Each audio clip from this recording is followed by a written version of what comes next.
Welcome to Unboxing Fulfillment, the modern B2C fulfillment podcast. I'm your host, Chad Ruzeka. In this episode, I'm joined by Chris Hamley, who's the managing partner at the Brecham Group. Chris, welcome. It's good to see you again. Appreciate you having me.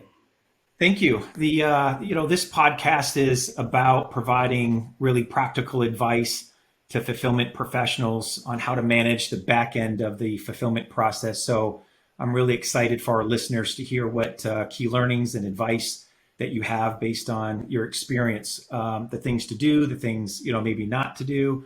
But before we dive in, I think our listeners would love just to hear a little bit about your professional background, your history, and how you kind of got here in the first place.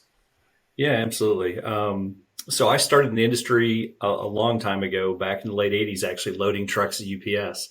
Along the way, got a degree in mechanical engineering and spent about half my career in operations, leading organizations, and the other half actually in project-related roles, designing, implementing facilities, process improvements, those kind of things.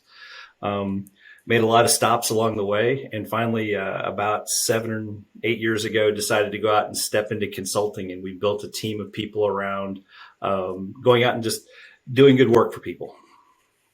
Yep. So within that change, dealing with a lot of different types of customers, I'm sure you've seen plenty of B2C fulfillment operations make all sorts of mistakes. What are some of the big ones you've seen?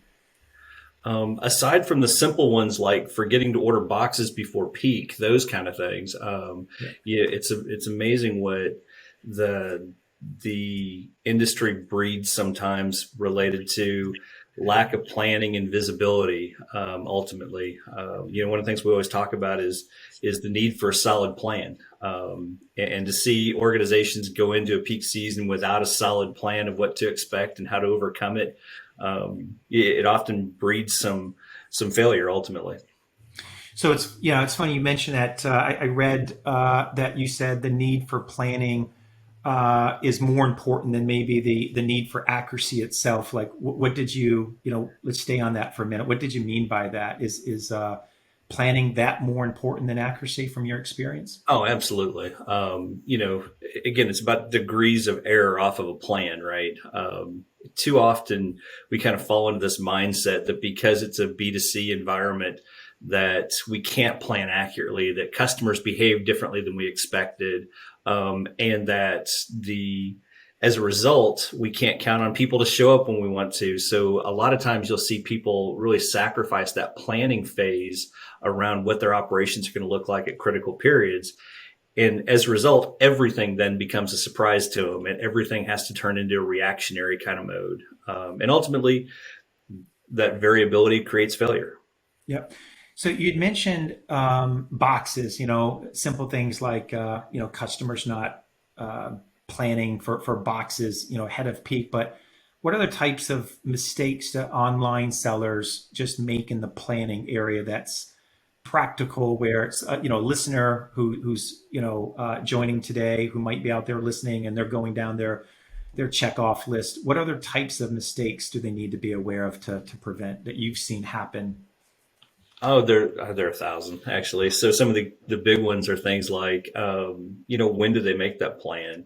We're talking to clients right now that you really need to have your peak plan in place next month, right? And again, understanding there's degree of variability, but think about things like what's your lead time to onboard staff and recruit staffing, and to do that, you've got to have a plan now to start actioning in July, August, September in order to actually impact peak this year. And to that point, we see people as late as September, October start to think about what their staffing requirements are going to be like for Black Friday. And at that point, you're too late to the game. Your ability to impact things are so minimal that you're pretty much set in stone at that point. So we're in a pretty difficult labor market. That's no surprise. But how do you, what do your customers tell you, or the clients that you're representing, when they're trying to manage or balance really, high degree of expertise and high quality, but it's just hard to get labor through the door? How do you manage that, or how do you balance that in today's world in logistics? and You know, fulfill? it is. There's no doubt that the market's different today than it was, 5 years ago, 10 years ago, right?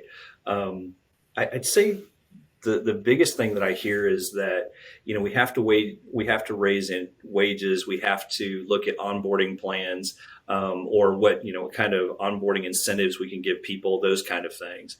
And I'd argue that if we keep doing the same things we've always done in this space, right, that we're going to get the same results we've already gotten, right? And I was talking to a client not too long ago, and their idea of recruiting was to put a sign in the yard, right, out in front of the DC. And again, 10 years ago, that may have worked, but that is not how people consume, employment opportunities today. They're It's not not how, driving by. Yeah, they're not yeah, they're driving not by. driving by looking at stuff, right? They're not actively out seeking. And consequently, we have to think differently about how we engage with people and how we bring them into an operation and how we make them interested in coming there. We see things like I was sitting in an interview for warehouse employees. We were looking at how to help the onboarding process, and had a really low success rate of hiring. And I sat in this interview process, and it was a traditional kind of model where the recruiter was quizzing the person on why we should let them work here, right? And it came away with a very unfriendly kind of feel to it, that we weren't trying to sell why we wanted them to join the organization. We were trying to convince them to make us want to hire them, right? And unfortunately, that's not the environment we're in. We've got to engage with people differently as a result. So oftentimes, just our entire approach about how we engage with people, how we think about staffing. One of the lines that I've often used is that 10 years ago, a lot of facilities and operations really treated people like commodity, that there was always another person waiting to come in tomorrow, right? Mm-hmm. And now I think we view the importance of them being a resource, that they're somebody we want to convince to come work with us, that we need to sell them on why this is the right opportunity. Yeah. And too often we've not been good at that as an industry, really. When do you typically advise, or how do you advise, clients of yours when they start asking about, automation, and it's a buzzword and everybody wants it? When do when do you advise them to use it? When do you typically advise them to just, go old school and use, manual processes in terms of capital, investments that they have to make? When is it the right time to automate, and when is it the wrong time to automate, especially given that, constraint on labor? Yeah, and again, with current market, it's always the right time to automate right now. And we've seen the value proposition for automation really change. We used to talk about the need to have a 3 to 7 year payback on automation, and right now we're seeing a lot more people move towards business continuity as the justification for automation. Where it's great to think that I could run this building with 500 people in it, but if I can only staff it with 250, how many sales are we leaving on the table? How many unfulfilled orders do we have out there? So consequently, it's less about just kind of the ROI and more about the impact of the business. To that, however, there's always kind of that right space to automate versus not. And where we typically lend some help is helping people think about really the stability of a process. Any business or any process within a business that has a high degree of risk and variability, we tend to stay away from automation in that space, because automation is kind of a point in time solution that, I design it for the process as it exists today, and the volume characteristics and the rates and handling product, or what products we're handling, all of those kind of elements. And if I have a lot of susceptibility to change, I'm less likely to encourage people to automate that.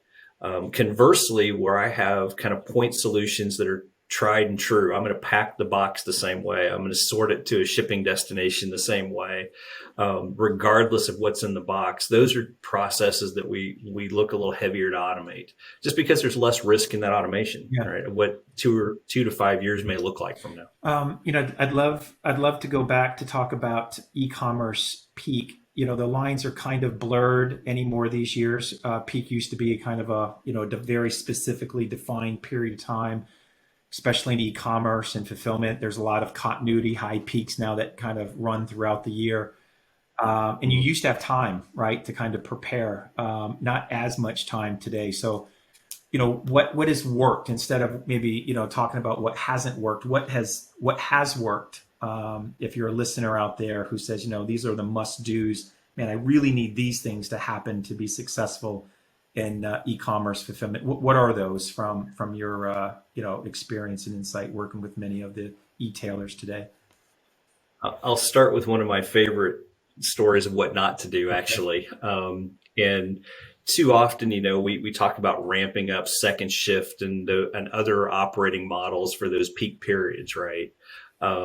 We've got to add a second shift for November, December to get through that period, or March, or whenever those peaks are happening, right? And they usually do things like take their experienced leaders and try to spread them more thin across their entire organization, and their subject matter experts doing the same thing. And consequently, it never ramps up quite as effectively as they would have liked, because I've just watered down the knowledge base of how my operation works, and the things it takes to be successful every day. And so consequently, you never quite see the result you expected. So one of the things that we always try to educate people on is that, if I have 2 or 3 peak periods throughout the year, and each of those last, let's call it a month for the sake of argument, that means the other 9 months, I really need to be practicing what I'm going to do at peak, not changing my operating model for those 3 peak periods. So how do you run an operation and execute against the same process and KPIs, day to day? And therefore, it's just about volume increase and how do I introduce more people to that process instead of trying to re-optimize my solution for those periods. That's good advice. I like that. Actually, I just wrote it down myself, and it's totally true.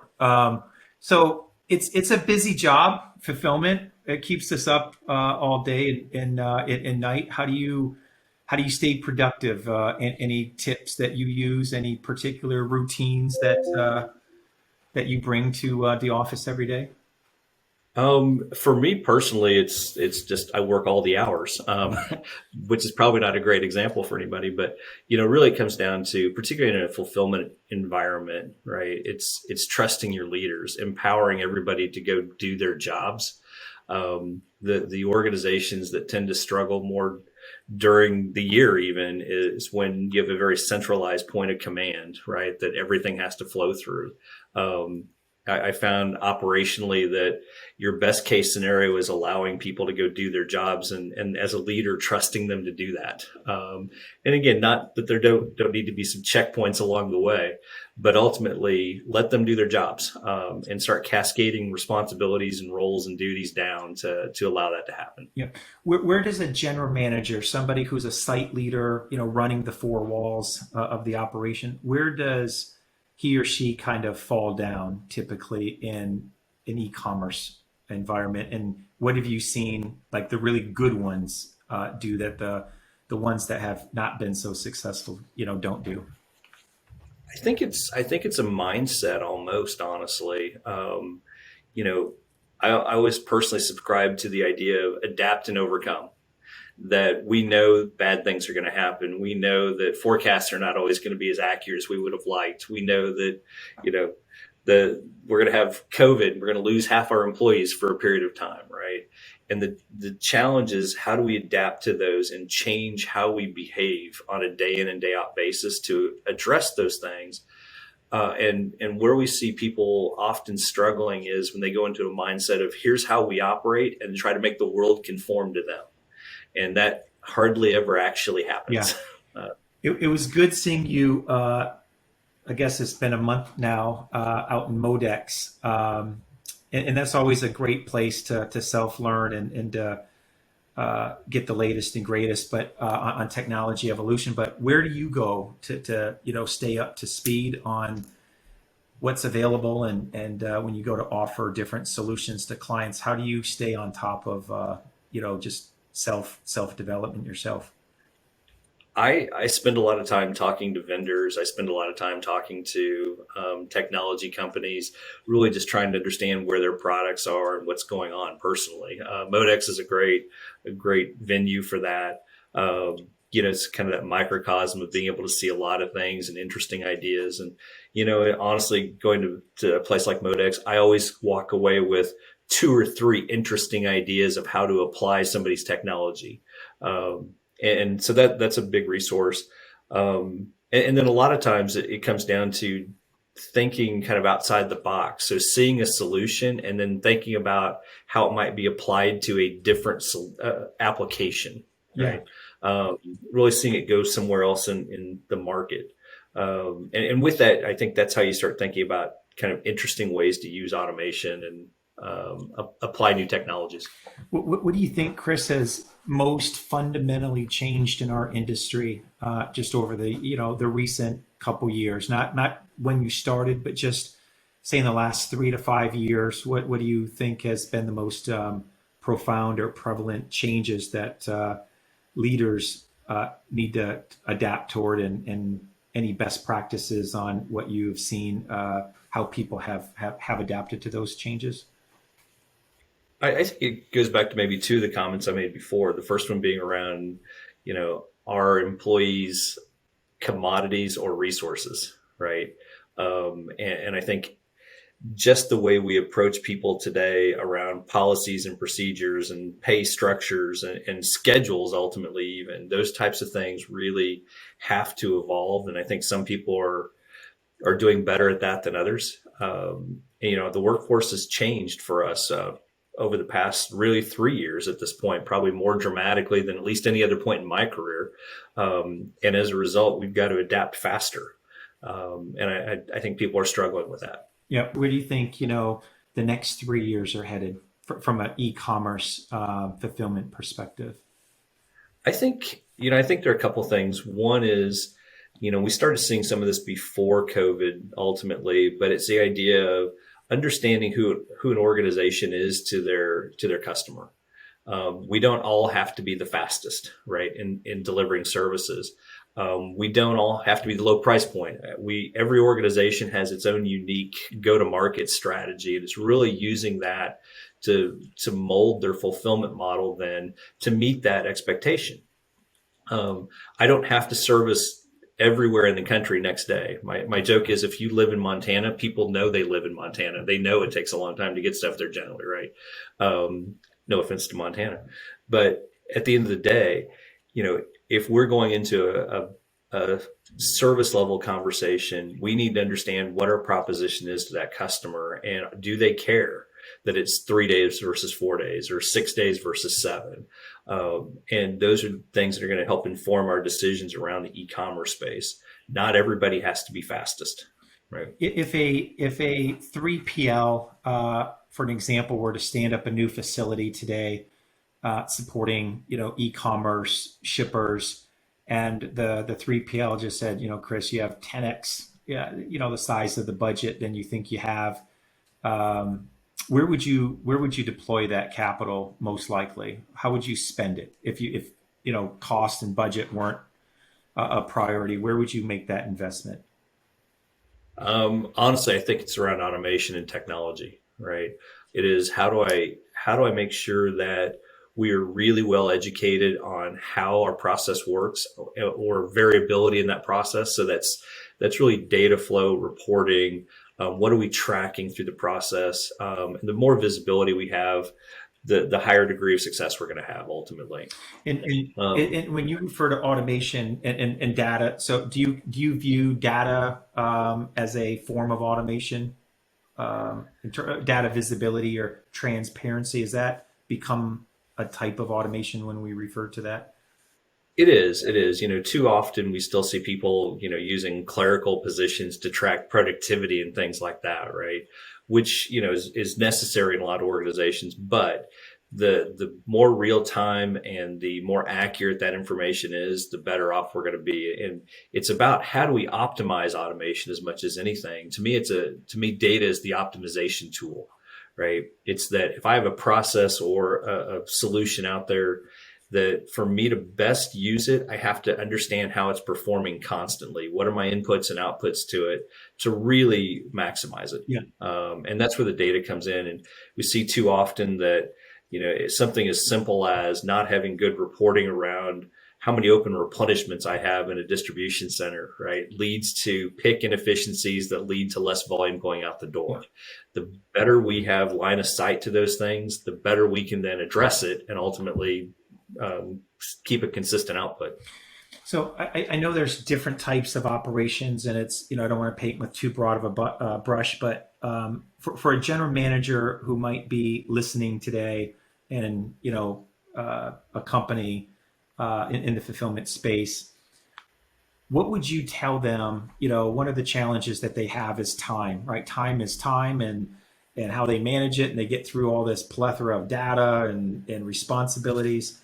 What would you tell that general manager of, this is the thing you have to do, each morning, by 10 a.m., 11 a.m. What are the good GMs out there doing early in their day? So I'd say it's probably threefold. The first one being, one, just how do I interact with people, right? People feed off of how the leader performs, right? So, for me personally, it was about how do I go out and make myself visible to the ops team, to the leadership team, or to the hourlies on the floor as well, right? And that doesn't have to be large and intrusive or anything, but definitely be present. I'd say the second thing is understanding what the plan for the day is. The sooner we understand what we're doing today and how that's executing, the more successful we're going to be. And sometimes, depending on the size of the facility and how involved the GM is in that process or not, sometimes it's just validating that the ops team has a good plan. Sometimes it's actually helping build that plan, but we should know what everybody's doing all day today. Is there any magical, scorecard or data that you rely on, or is it just case by case depending on the organization and whatever WMS systems that they're using, or do you have a tried and true format that you typically pull data from? I use an old mantra of people, service, and profit. So every organization takes a little different take on that. But what is my people metric that I need to pay attention to? Is that absenteeism? Is it my turnover rate? Whatever that number is, right? It's service. It's how many SLA failures did I have yesterday? What's my projection for today? And then from a cost perspective, it's my UPH or cost per unit, or again, whatever that metric is, but understanding how I'm performing there as close to real time as possible. Yeah. Chris, where can people go to find more about Brecham Group online? We have a website. I laugh because I'm sorry in advance for anybody who actually does check it out. Brechamgroup.com is where we're at. Feel free to reach out to us. Like I said, our niche in the market has really just been kind of good practical operations and engineering type people. That we've all been there and been in the trenches and done this for a long time, unfortunately. And so the website reflects that, which is why I say I'm sorry to begin with. Very good. I've checked it out. I know you well. Chris, thanks for taking some time out of your day to share about Brecham, what it does, your insights, providing some practical advice. I've made several notes here myself. And thanks for all the listeners today joining us. This concludes our episode of Unboxing Fulfillment, the modern B2C fulfillment episode. So be sure to check us out next time. Stay safe, everyone. Thanks, Chris. Thank you.